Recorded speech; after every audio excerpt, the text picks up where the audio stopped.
Welcome. In this video I'm gonna show you how you can delete Netflix history.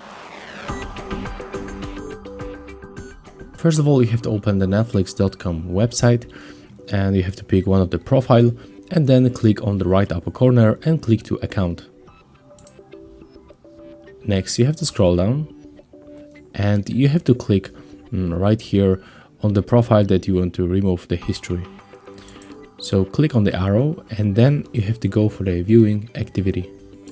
So click to view, and right now you can simply hide all of this history by tapping hide all and click yes, hide all my viewing activity.